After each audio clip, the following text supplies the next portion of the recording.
ঘন্টার পর ঘন্টা লাইনে দাঁড়িয়ে থাকতে হবে না। পুরীর জগন্নাথ দর্শন এবার অনেক সহজ, সব নিয়ম বদলে গেল সেখানে। ওড়িশার বিজেপি সরকার আসার পরই এই নিয়ম জারি হয়েছে। ভক্তদের স্বার্থে জারি হয়েছে একাধিক কড়াকড়িও। পান্ডাদের ঝামেলা যাতে পোয়াতে না হয় তার জন্য নেওয়া হচ্ছে বিশেষ ব্যবস্থা।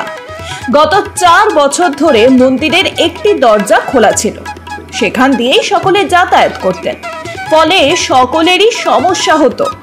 তবে বিজেপি সরকার আসার পরই খুলে দেওয়া হয়েছে 4টি দরজা।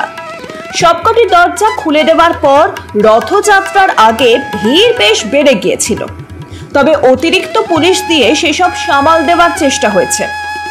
4 লক্ষ ফুট জায়গা জুড়ে ছড়িয়ে রয়েছে এই পুরী মন্দির। মন্দিরের পাঁচিল 20 ফুট উঁচু, এর চারদিকে 4টি দরজা। দক্ষিণ দিকের দরজার দুপাশে 2টি ঘোড়ার মূর্তি নির্মিত, তাই দক্ষিণ দিকের দরজার নাম অশ্বদ্বার।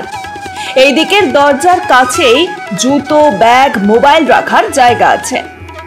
মন্দির প্রবেশের আগে এখানে সবকিছু জমা রেখে যেতে হয়, বিনামূল্যে এই পরিষেবা মেলে।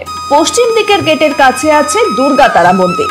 প্রবেশদ্বারের দুপাশে 2টি বাঘের মূর্তি আছে, তাই পশ্চিম প্রবেশদ্বারের নাম ব্যাঘ্রদ্বার। উত্তর দিকের গেটের নাম হস্তিদ্বার। এই গেট দিয়ে আগে শুধু পুরোহিতরাই ঢুকতেন, সাধারণ মানুষ বেরোতে পারতেন এখান দিয়ে। তবে পুরীর বেশিরভাগ যাত্রী মন্দিরে ঢোকেন পূর্ব দিকের দরজা দিয়ে। এখানেও সবকিছু জিনিস রাখার ব্যবস্থা আছে। পূর্ব দিকের দরজার নাম সিংহদ্বার।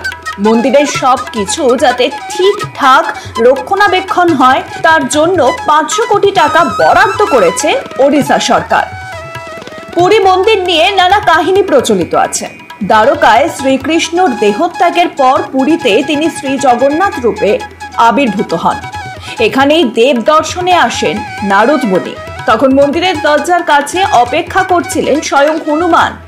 নারদ মুনি মন্দিরে প্রবেশ করেন, কিন্তু দেখেন জগন্নাথ দেব খুবই বিচলিত। কেন এই অবস্থা জানতে চান নারদ। জগন্নাথ দেব তখন বলেন, কাছেই সমুদ্র। তার প্রবল গর্জনে মন অশান্ত হয়ে উঠছে। সমুদ্রের আওয়াজের কারণে তিনি অন্য কিছুতে মন দিতে পারছেন না। জগন্নাথ দেবের কাছে একথা শুনে বাইরে বেরিয়ে হনুমানজি বা বজরংবলীকে একথা জানান মহর্ষি নারদ। সমস্যার সমাধানে সমুদ্রের কাছে যান হনুমান, শান্ত করতে বলেন তার গর্জনকে। সমুদ্র তখন বলেন, একমাত্র পবন দেবী এই নিয়ন্ত্রণ করতে পারেন।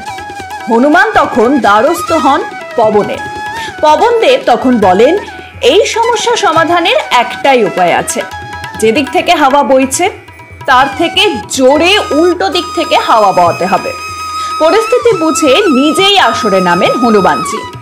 তিনি যেদিক থেকে হাওয়া বইছে তার থেকে জোরে উল্টো দিক থেকে উড়তে শুরু করেন। ফলে উল্টো দিক থেকে আসা হাওয়ার বেগে সমুদ্রের ঢেউয়ের গর্জন আর পৌঁছতে পারে না মন্দির চত্বরে। ভক্তদের বিশ্বাস, এই কারণে পুরীর মন্দিরের চূড়োয় রেখে দেওয়া পতাকা সব সময় হাওয়ার উল্টো দিকে বয়। নানান কাহিনী, নানান উপাখ্যান, সবকিছু মিলিয়েই আজও মহিমায় অম্লান পুরীর জগন্নাথ মন্দির। প্রতিদিন সেখানে দেব দর্শনে যান হাজার হাজার ভক্ত।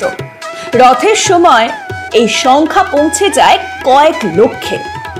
সকলেই চান ভগবানের দর্শন, আর তার জন্যই সমস্ত হিন্দুদের 4 দ্বার খোলা রেখে আহ্বান জানাচ্ছে পুরীর মন্দির। ব্যুরো রিপোর্ট, মাধ্যম।